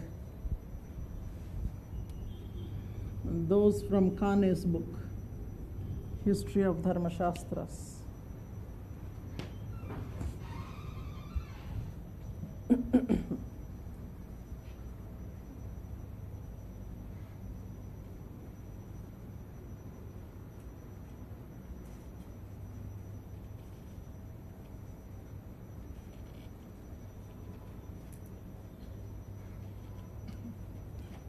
So from now you will start reading AN02, the second booklet. Whatever Hindu social system related information is there, you start giving quick readings. They are not difficult to understand. So you start feeling at home.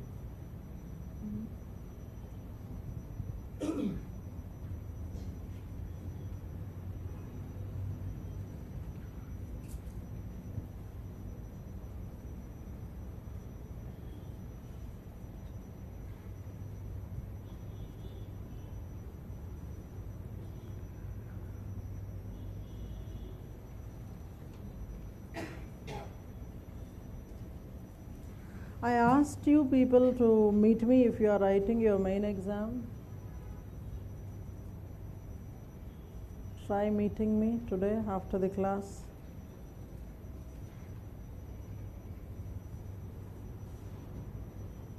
My idea is that if you are somebody who is writing main exam, I would have some kind of a different policy for you. I would start giving you more amount of work so that you can catch up with the exam. Sir, we will see the meanings of these words. Brahmana, the highest one there in the hierarchy. So, can I remove this if you have finished, all of you?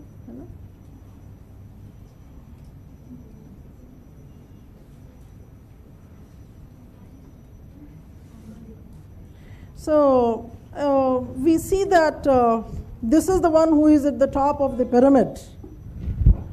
The one who mediates between the humans and the gods. And he is the one who recites the Vedas and scriptures. Pravachana is recitation of the Vedas. His duty is to recite the Vedas, talk to the God on behalf of the rest of the society. He stands for purity. He is the one who executes the yajna. He is physically executing the yajna. Others may be sponsors or the people who are seeing to it that it is done, it gets materialized, it gets finished. But this is the one who is actually executing the act. And then you have the other one, Pratigraha. Pratigraha is the duty of a Brahmin, that is to receive gifts. Looks very interesting actually. The rest of the Varnas such as Kshatriya and Vaishya have a duty to take care of the priests. You can see there in Kshatriya supporting Srotriyas. Srotriyas are nothing but the one who recite the Veda. He is the one to support the Brahmin, the priest, by different means such as giving gifts. Giving gifts and taking care of the Brahmana is the responsibility of the Kshatriya and Vaishya. Receiving gifts is the duty of the Brahmana.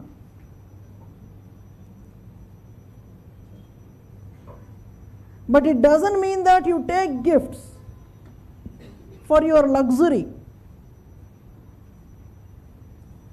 For Kane, Brahmana is the one that has to live with the minimum. For him, recitation and worshipping the gods is the first priority. He should be earning, he should be saving for what is barely sufficient for him. He is something like a synonymous thing for poverty. He should live with the minimum. And he should see to it that the rest of the community communicates with the gods through him. So he is a symbol of purity and simplicity. On the other hand, Kshatriya. He has the duty of safeguarding the entire universe or all life forms. He should see to it that justice is meted out, nyaya dandatva. Support the Sotriyas and see to it that yajnas are successfully done. Yajnas are the mechanisms of seeing to it that society prospers. Yajnas have to be performed from time to time so that the community prospers. You have the other one, Vaishya. Krishi, agriculture, Vanijya, business, Pasupalan, Kusida, banking. He's a banker. He's a pastoralist. He's an agriculturist.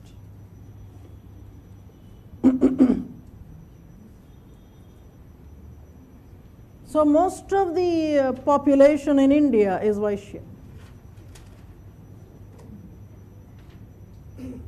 And then you have Sudra, the one who is responsible for taking care of Sraddha karma, death rituals, Paricharya, serving the rest of the Varnas, and then artisan work, that is Silpa Vritti.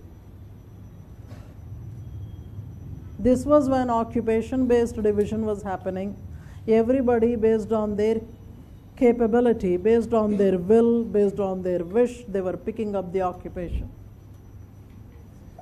Picking up the occupation was individual's discretion. It went by the premise that every individual is born a Shudra. What it means in the Rig Veda when it says that every individual is born a Shudra means everybody is born without knowledge. Based on picking up of the knowledge and based on identifying what you would want to do, your Varna will be decided. Meaning that an individual can move up and down in the ladder. The ladder is fixed. Brahmana, Kshatriya, Vaishya and Sudra. That ladder is fixed. But an individual can move up and down based on his taste. So today I might be a Brahmin. Tomorrow I may think that, okay, I would better be a Kshatriya. At one place in Rig Veda, there is a description of a family when a man mentions that his family has got so many different members. He describes, one is a Shudra, one is a Kshatriya, one is something, and he is a Brahmin kind of a thing. So within the same family, when he is describing that every individual is having his own different Varna, it means that the occupation was the choice of the individual. And the arrangement in that particular format, arrangement in a vertical format, is based on whichever is the purest one has to be there at the top. But then the hierarchy is not something like a watertight compartment. There is a flexibility for the individual to move up and down. But as the story goes by the historians, there must have come a time when the occupation was taken up hereditarily. So if I am a Vaishya, my children also were becoming Vaishyas. Basically for the convenience of having an expertise in that occupation. So your father has amassed 25,000 crores of property. నువ్వు వెళ్ళి నల్లమట్టేసుకుంటానంటే ఎట్లాగా కష్టం కదా. The same kind of an occupation, if carried on from generation to generation over a period of time, the occupation becomes hereditary and it becomes established that you cannot change your occupation based on your will.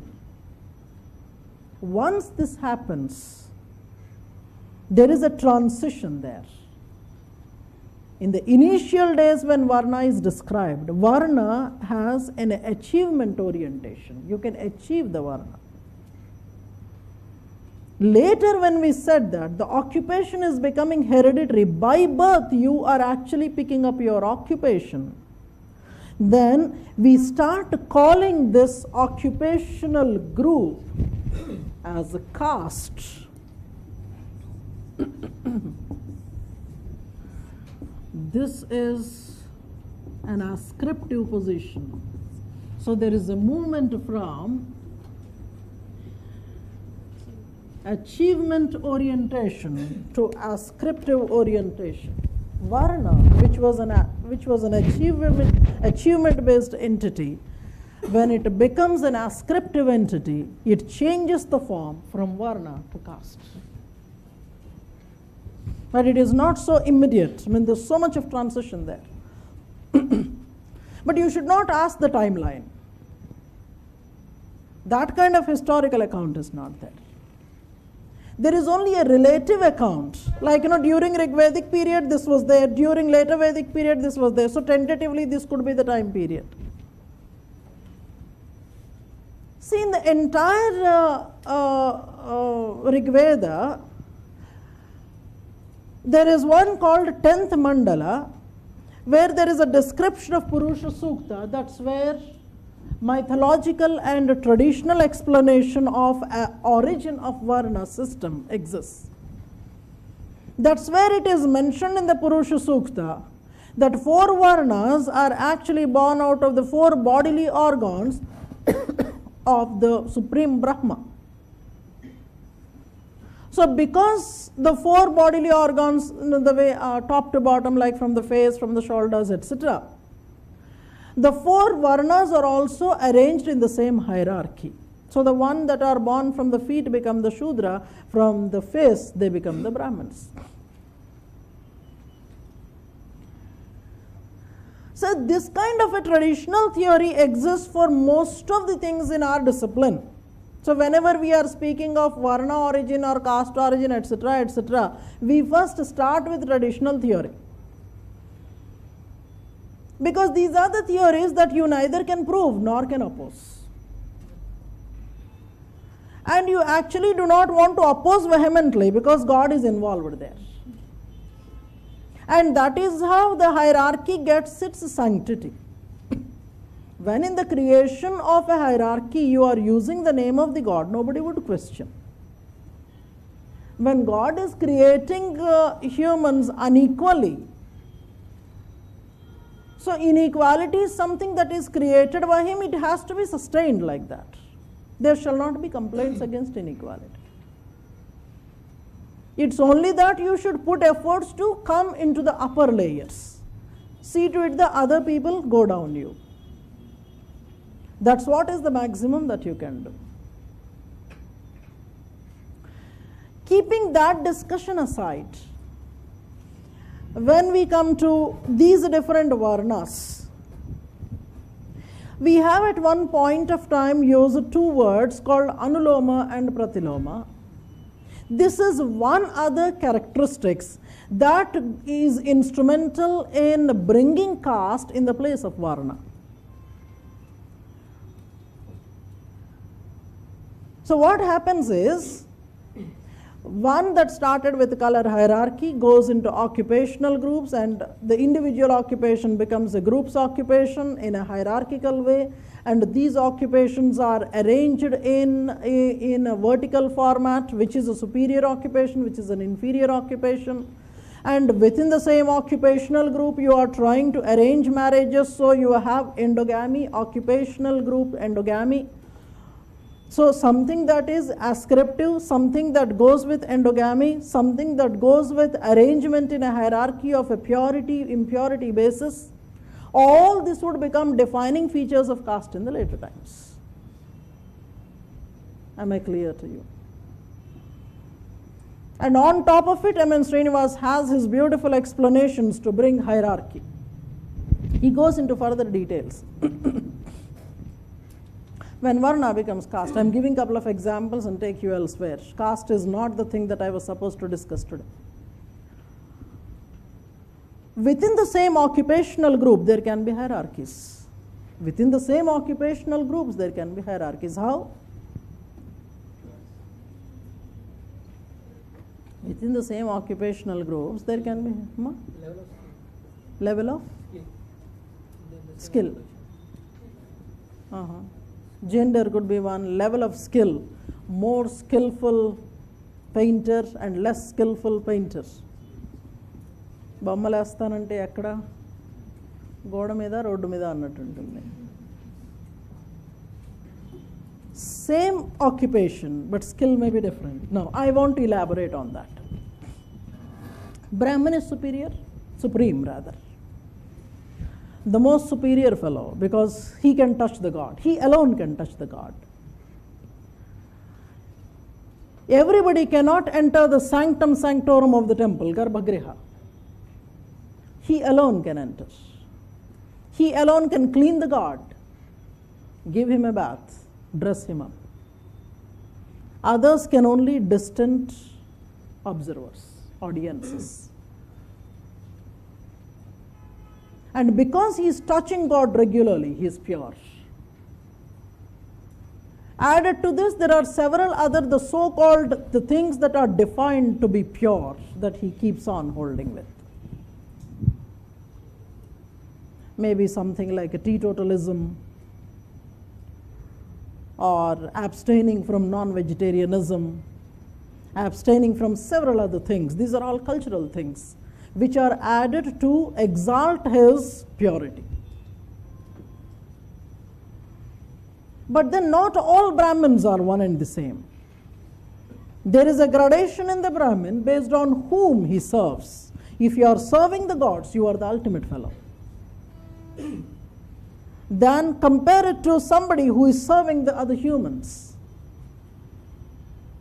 So you must have seen this. There is a gradation based on what kind of rituals you are actually administering. Suppose somebody is administering birth rituals or marriage rituals, he is considered superior when compared to somebody who is doing the Shraddha Karma.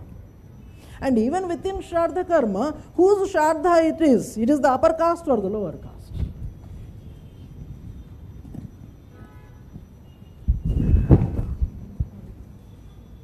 And then, or for that matter, even within the Shudra community, Shudras are not untouchables. Shudras are not untouchables.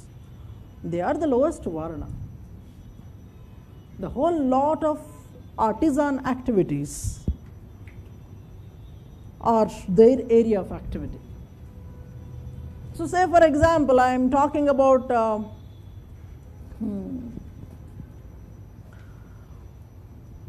you have a carpenter, you have a metal worker. Who is superior?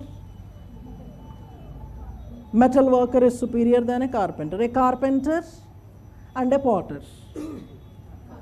Carpenter should be. Or a potter, a barber. So you are going by the spirit of it, meaning that by the way you are enculturated. So in the process of growing, you know that this is superior, this is inferior. You haven't read any scripture actually. So in the material also, there are certain superior materials, inferior materials.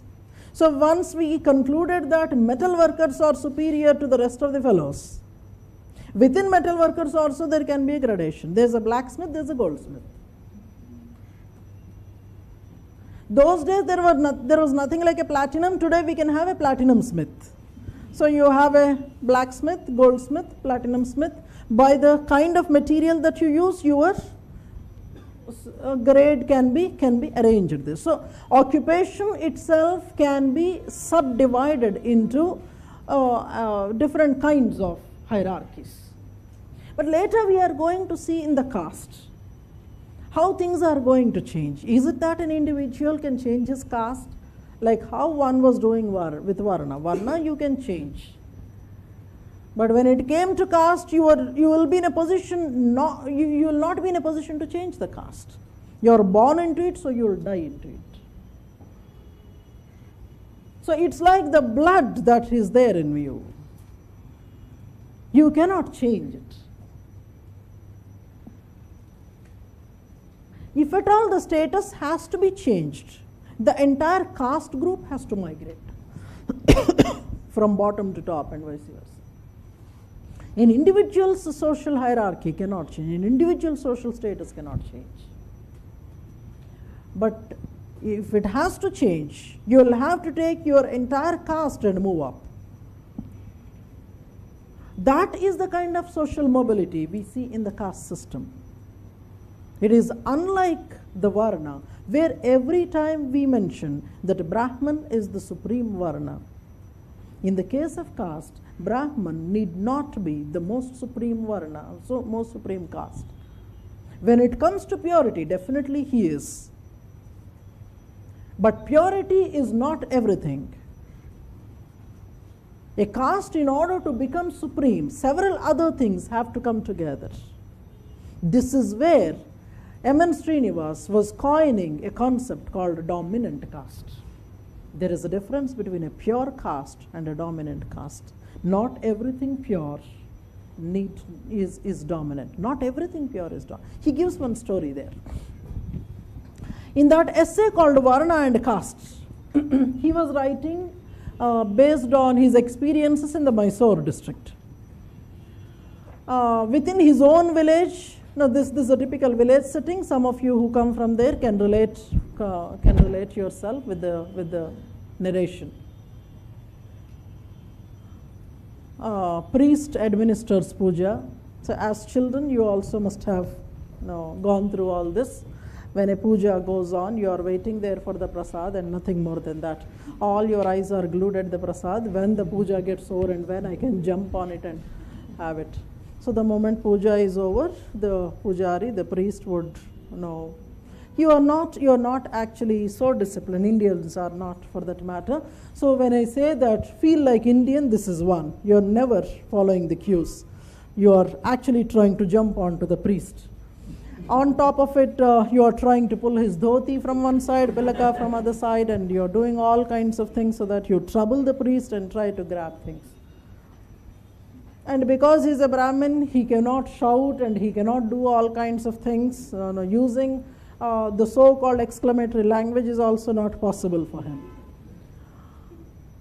And the narration goes in the story in the book of M.N. Srinivas. He says this, that suddenly they hear a voice, a baritone voice of somebody, and the moment the landlord walks in, everybody is in order and everybody fall in queue. So here this man, the landlord, is not from the not at that level of purity in the caste hierarchy. But then he has the economic wealth. He has the other things, the political supremacy or whatever. These are along with a bit of purity. He's not the purest, but then relatively. So you will have to understand this relative version now. Who is the purest and less purer fellow? The basis, etc., we will talk about it. So the landlord shows that not every time purity matters. There is one other beautiful example that Srinivas gives to show that every time purity and nearness to the gods is not sufficient. A typical village setting, especially if you are from that kind of agrarian society, you will understand this. Landlord houses are in a higher elevation. So many steps to reach the veranda there. Generally, there is a symmetry. There is a veranda on the front side. There is a veranda on the backyard also. For what you will come from the front, for what you come from the rear, that is also fixed. So, if a Brahmin was coming, if the priest was coming for certain activities that he was supposed to perform, he would come from the front veranda. But this veranda and the steps, they have their own sanctity. Not everybody can step up all those steps. Based on the caste, your level of the step is fixed. So if you are an untouchable, you will not even touch the lowest of the steps there. You would be very away from the lowest of the steps. You will not be wearing your chappal. You are clenching your chappal in between the arms and you are waiting. Your dress also speaks your lowly status. You are not wearing anything below your knees and above the waist if you are a male. And this is the kind of a setting that he describes. But if the Brahmin is coming for certain things other than the regular job, he would be coming from the back door. Back doors are occasionally more powerful than the front doors. Now times have changed. At that time it was the mother, the eye of the landlord that was powerful. Now it may be somebody else.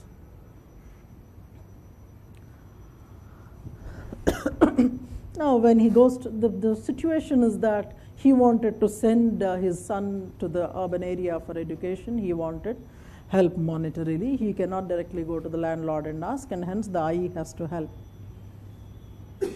The description goes like this. He is actually going to the topmost step. Originally, he directly goes into the puja and then he does all that. Now, because the situation is different, the lady is sitting on the cot. There is a difference between a cot and a chair. Cot has to do with something that is traditional, and chair has to do with secular. Now the question here is only about the cot and the floor. He is not even sitting on the chair. He is sitting on the floor, putting his head down, requesting for the help from the eye who is sitting on the cot. That is the traditional kind of a situation that he's explaining. So it is also an example to show that every time it is not simply the purity element that predominates, there are certain other things also. From this kind of a background, he tries to bring to us the concept of dominant caste, which we will be dealing with at a later point of time. Continuing with what Varna is all about. Look at that. This is not E.B. Tyler.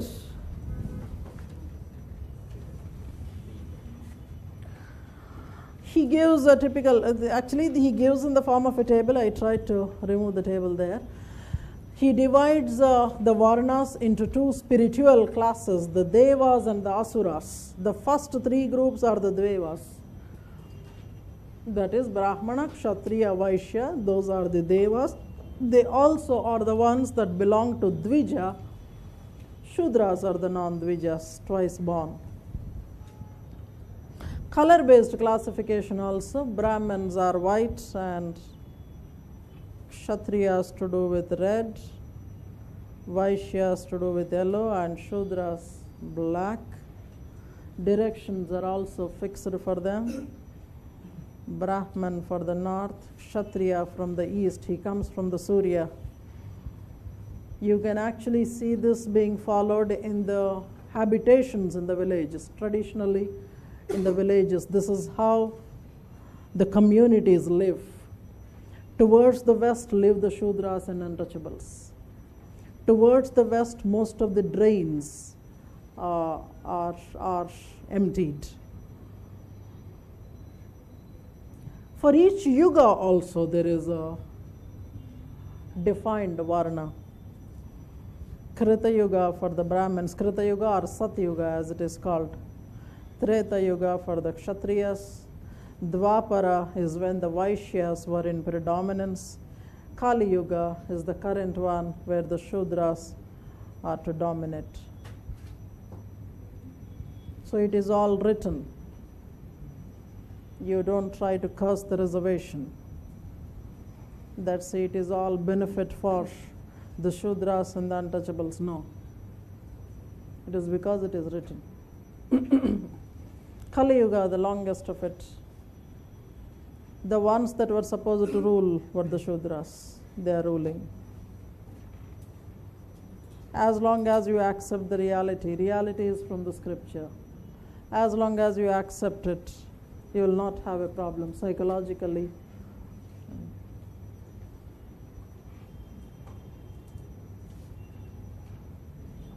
That's where I am stopping today. I'll be meeting you tomorrow. We'll continue with Varna and we'll try writing a few things. The other topic that I will be starting tomorrow will be ashramas. Is it something? Ji ma'am.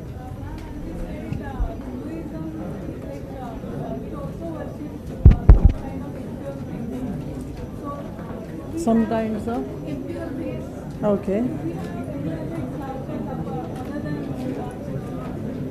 We'll come to that. We'll come to that.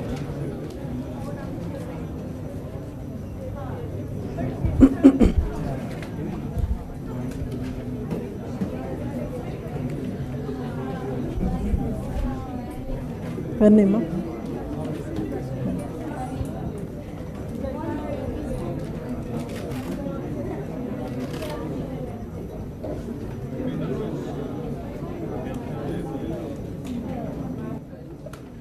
Sir, we were introducing chapter 3 in paper 2. I am almost finishing, ma'am. 1 more minute. Be patient, then you can talk. Chapter 3, paper 2.